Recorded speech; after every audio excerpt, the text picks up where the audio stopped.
Good evening again. I want to welcome you guys back to the Conversation 98, another episode, and I'm truly excited and happy to be back before you. Um, got a chance to enjoy some good company and today with family and friends, and was out and about in this very hot 75-degree weather we have up here in northern New York. Not trying to rub that in for some people down south. Yes, I am.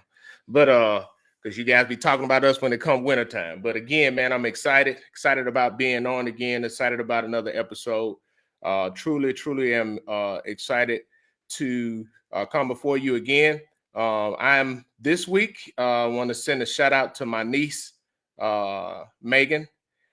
She inspired me for the topic for tonight. So just wanted to just get on here and hopefully this episode is helpful to some. I hope this can be beneficial to some people because I think tonight topic is going to be something that is very helpful to a lot of us that's going through some stuff or dealing with some things or may have dealt with some things. And you know, life has its way of I'll call it lifing and doing what it do. But I'm just super grateful and looking forward to just having this conversation tonight. So make sure you share this, let people know. Let me know where you're tuning in from. Let me know if you're in the building, and I look forward to just having a dialogue with you guys tonight. So it won't be long, but here we go. So again, thank you.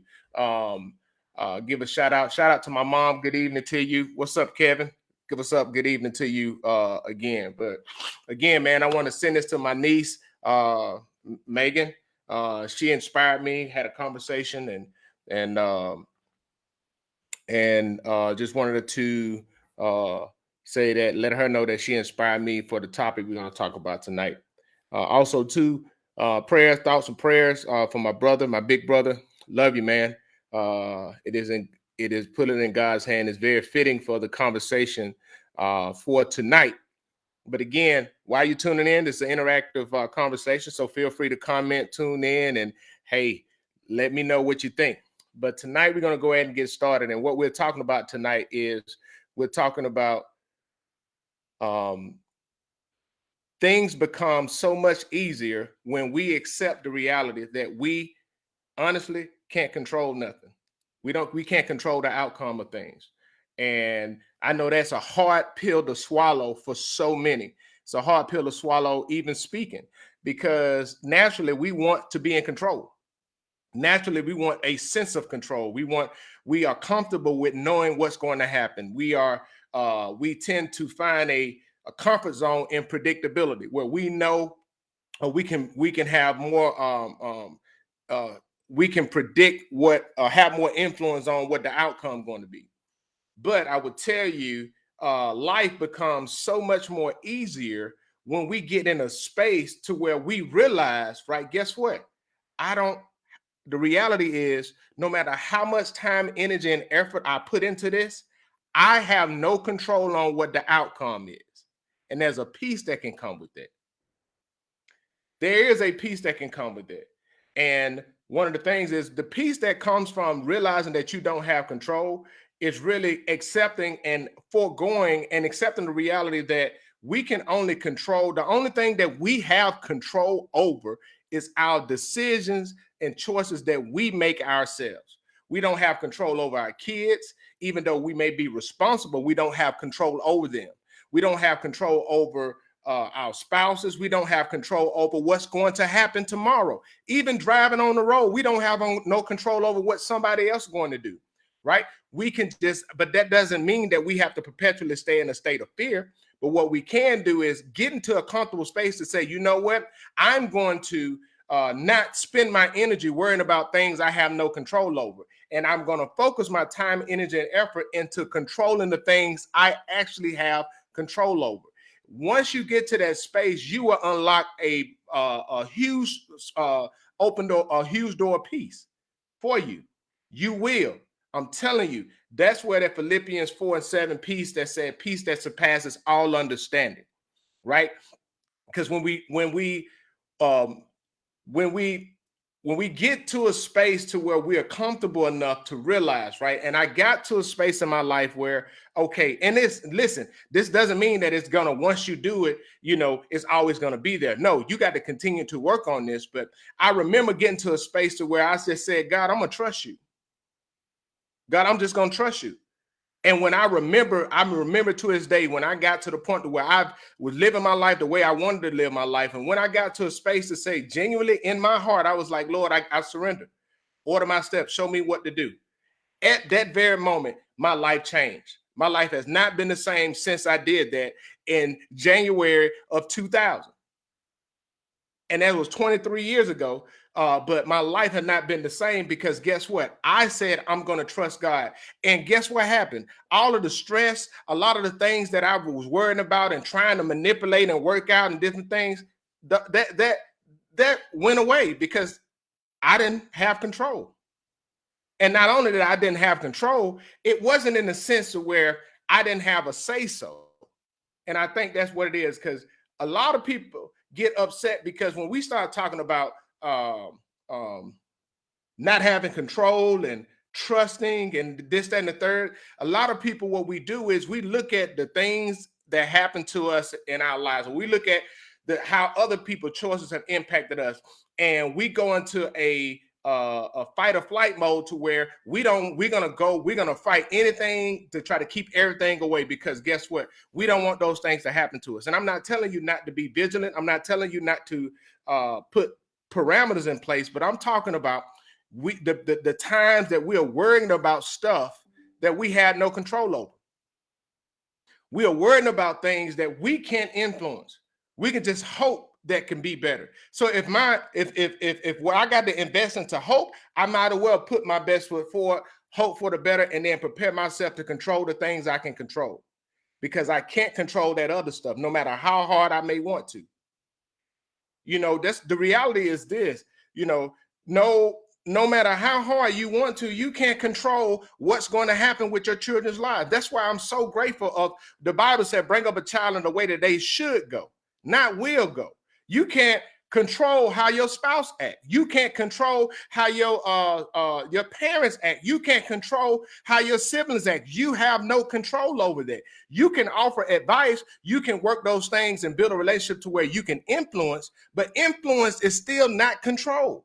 I don't know the day or the hour where I may pass away. I don't know what's going to happen to me as I drive down the road. There are things I don't know. Right? So why would I spend time, energy, and effort to try to find out ways of feeling like I'm in control? And guess what? When I'm in control, those people that you find that are always seeking to be in control, they have severe insecurity issues because they are afraid of the unknown, and they in their mind want to control every potential outcome. And that's impossible. That's impossible. Being around those people, that it's not only is that it's impossible, but it's not good being around those people.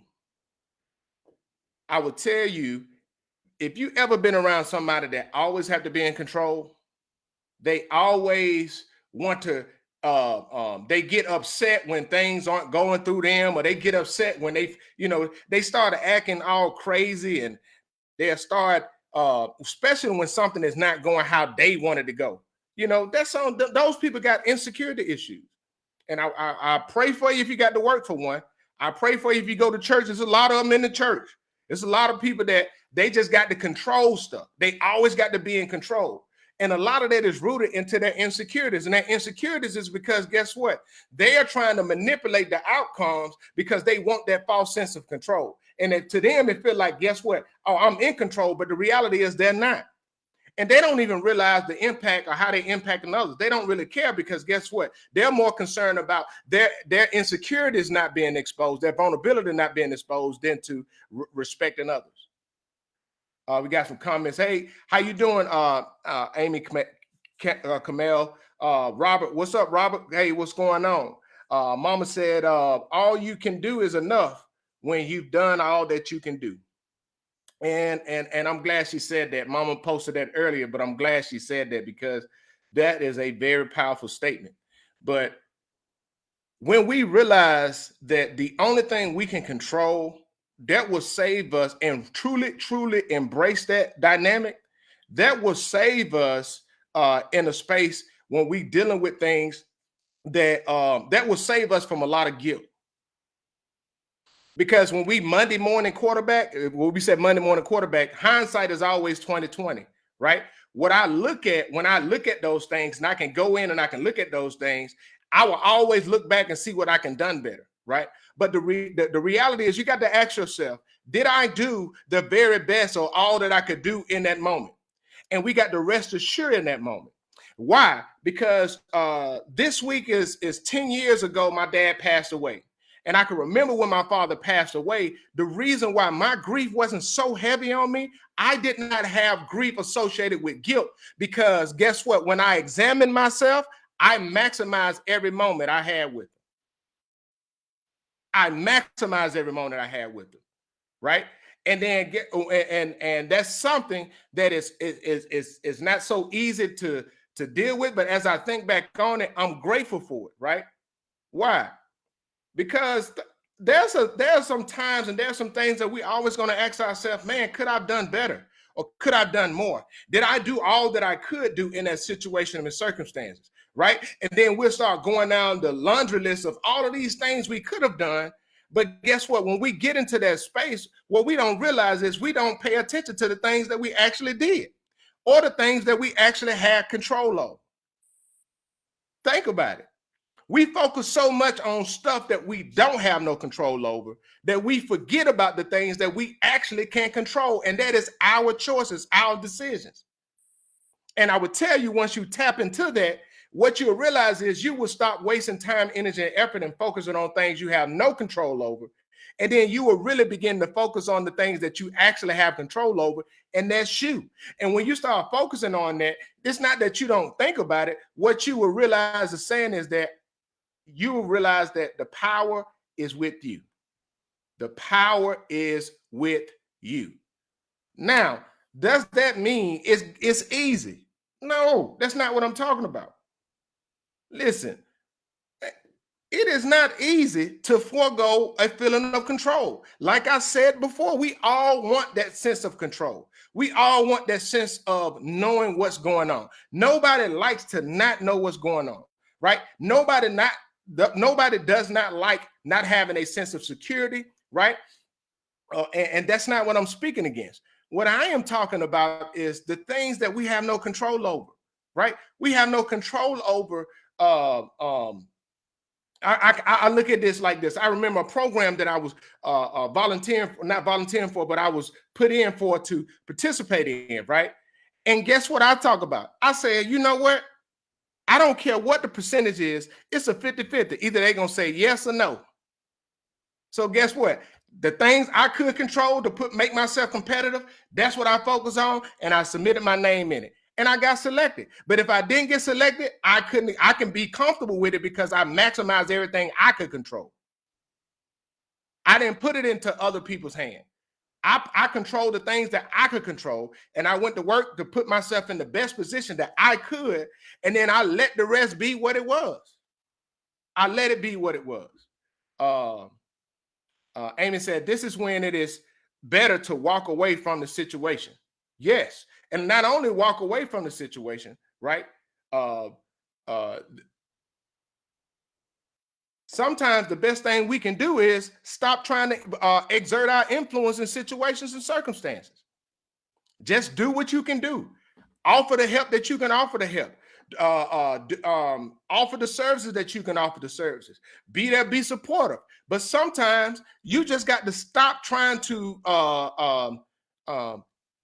exert your influence so the outcome can be favorable to you. Listen, I'm telling you, I'm speaking to somebody.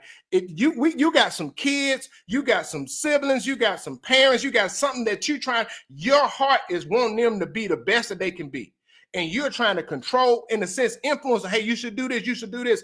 And you're the one not getting sleep. You're the one frustrated, and they living their best life. It's not your job or your place to try to change them. You can offer, but it is up to them. They are the ones that can control what they can control for themselves. So don't try to control that for them. Let them hold that candle. Let them walk that. Let them do that themselves. Let them do that themselves. Deborah McDaniel said, powerful. My mom said, we make decisions based on the information we have in that moment. However, when you learn better, we can do better. But you can't go back in time of that in the time of that decision and change it after you learn something new. No, you can't go back. You cannot go back, and that's a good thing. Let it be what it is.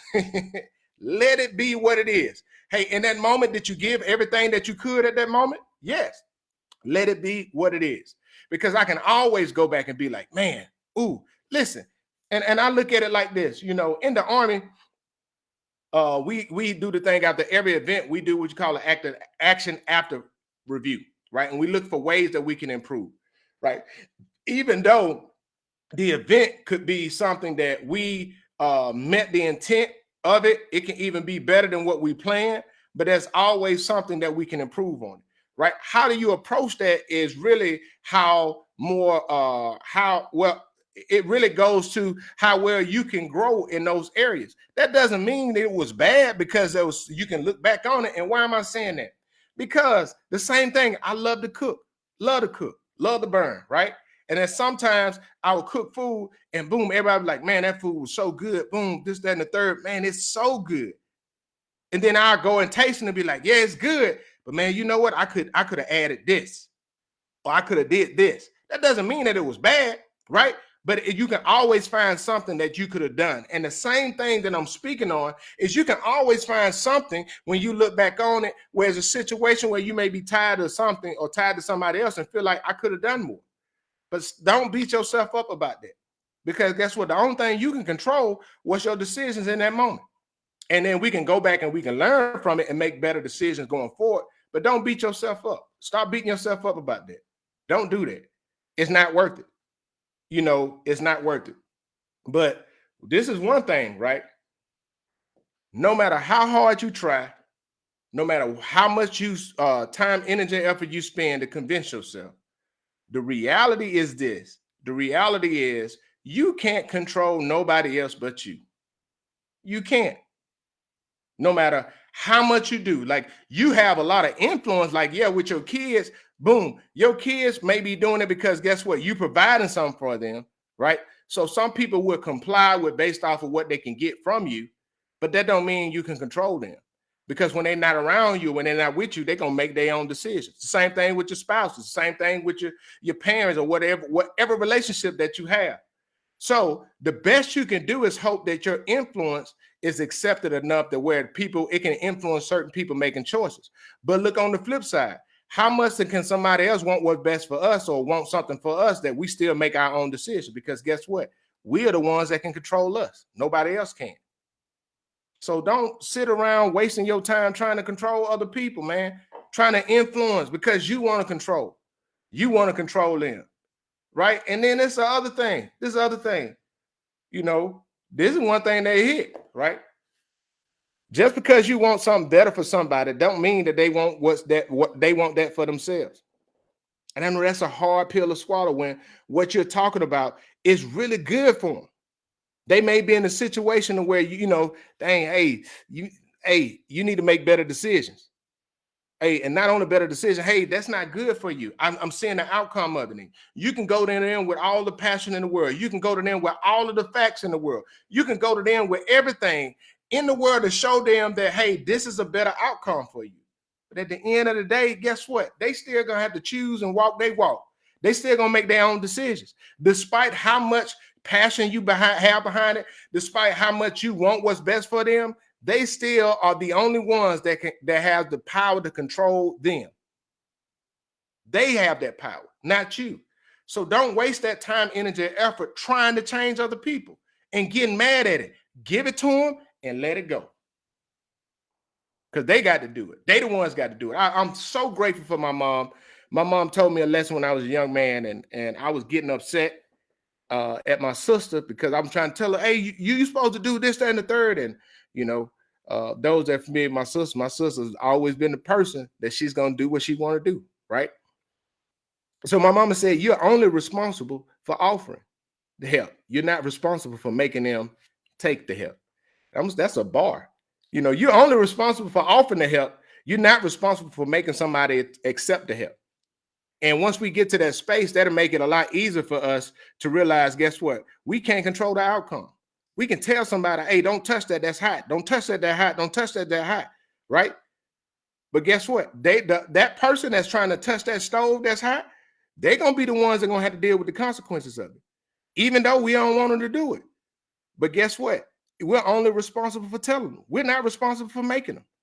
And stop trying to make that your responsibility. So many of us, we live life trying to make that stuff, make other people's choices our responsibility.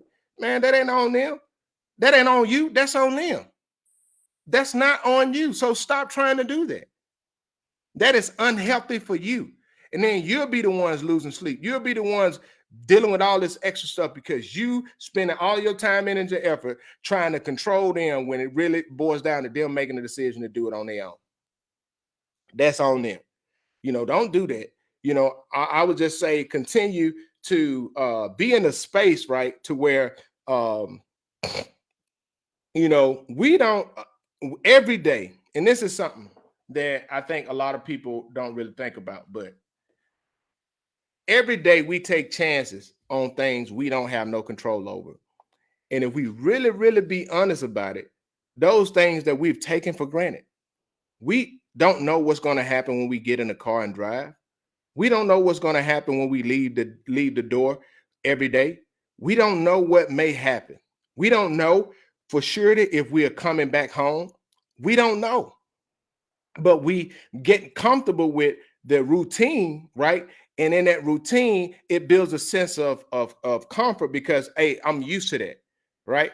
But the reality is we can't control the outcome. And once we accept I can't control it, that's when we become a lot more grateful for the people, for the things, and for those memories or interactions in our lives. And we become more grateful. And in that gratefulness, what we'll realize is there's a peace that comes with our level of appreciation of things we know we ain't got no control over. I'm telling you, that is a peace. That's a peace that comes from that. So when you dealing with hardships, when you getting phone calls that you're not ready for, when we getting bad news and news that we don't want to hear, right? What we end up doing in that space, right? We'll get to a place to where, guess what? I can't control the outcome. I'm gonna trust God and put it in His hand. And by me trusting God and putting it in His hand, in the words of my daddy, Reverend Robert Shepherd, rest in peace. When you give it to God, you got to leave it at the altar. And that's so that is something that we all struggle with, because many of us claim to say that we give things to God and we're gonna believe God and we're gonna trust God. We're gonna trust God, but what we do is we in our minds, I want us to imagine we taking whatever that is, we taking that worry for a child, we taking that worry for a spouse, we taking that boss, we taking that subordinate, we taking whatever the situation is, and we saying, okay, God, this is the situation. And we go to Him and we're taking it to the altar and we say, okay, I'm gonna give it to you. But then no, we turn around and say, no, you know what I said, I'm gonna give it to you, but I'm gonna try to do this. And then guess what? What God ended up doing is God allows us to wear ourselves out trying to carry that and trying to control it. And when we wear ourselves out and we burnt out, then at the end of the day, we don't have no more to give. Now we worry about woe is me. And it's not a woe is me. It's woe, you got to let that go and you got to leave it at the altar, because when you leave it at the altar, you will leave there and realize that, guess what? That extra weight I was carrying around, I'm not carrying that no more. That is gone. That right there is gone. And I'm leaving it and I'm trusting God so it can be what it is. Listen, whatever you may be dealing with right now, whatever the news may be, whatever situation and circumstances, whatever it may be going on right now, right? You have to get to a space to where you get comfortable with controlling the things that you have control over, and that is you. You can't control the outcome from other people, right? You can put yourself in positions to have resources to help influence it, but that influence don't mean you have control. So don't beat yourself up about it. Stop beating yourself up about it. Stop losing sleep about it, and get to a space to say, God, help me to let go.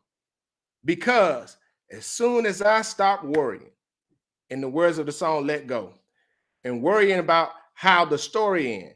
When I let go and I let God have his way.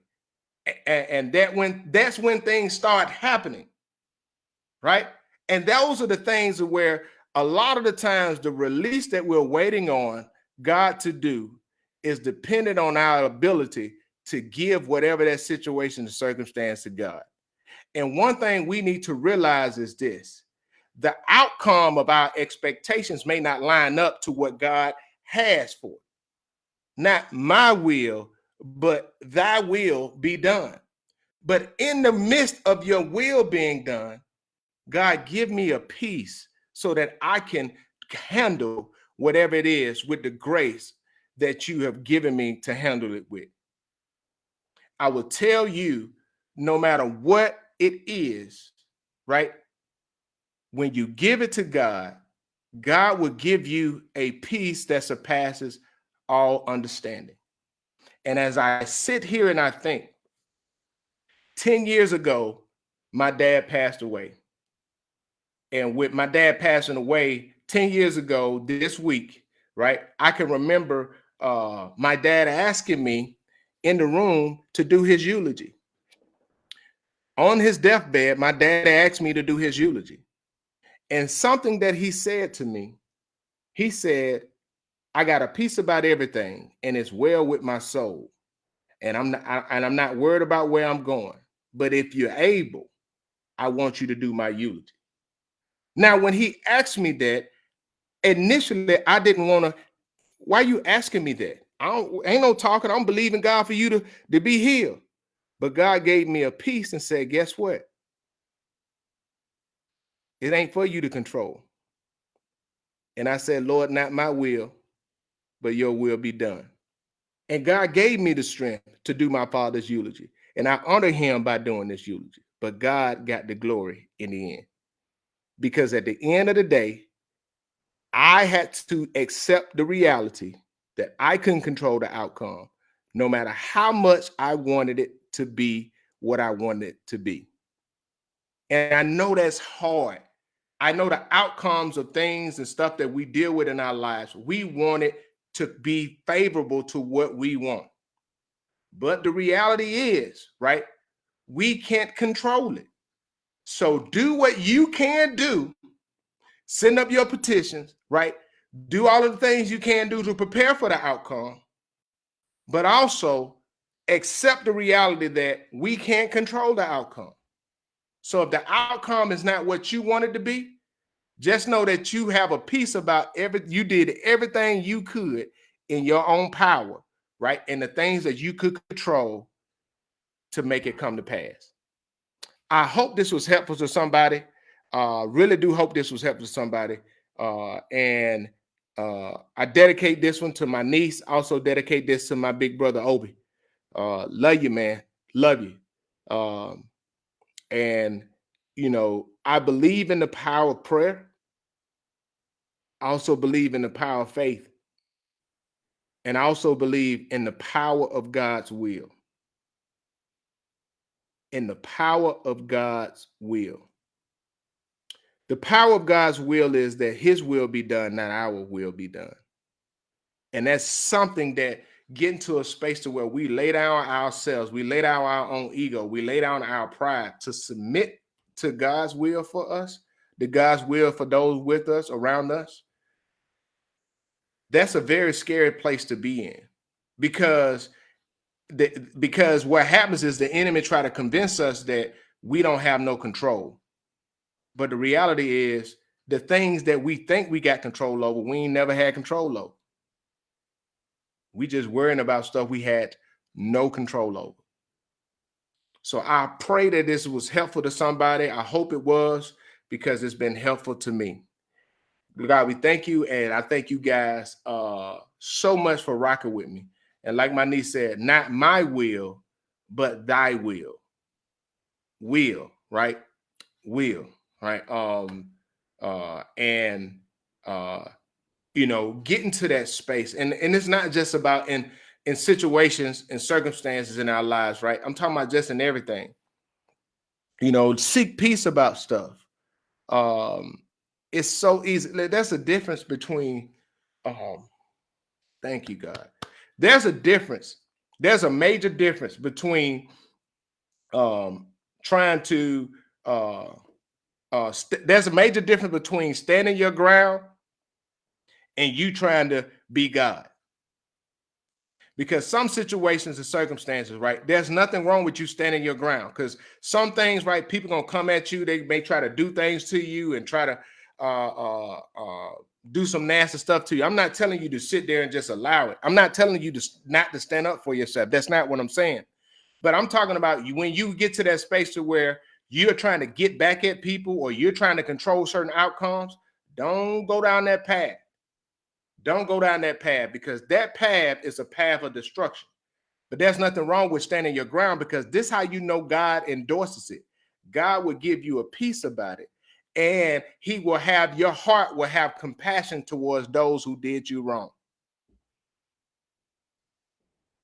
How do I know that? Been there, done that, got the t-shirt. And because I did that, I can tell you this: the same people that probably did things unfavorable towards you will be the same people God commissioned you to have sympathy for, pray for, and call out and pray for them and lift them up, because God will use that situation to heal their heart. Even though you will have to go through some uncomfortable stuff. Because at the end of the day, not my will, but God will be done.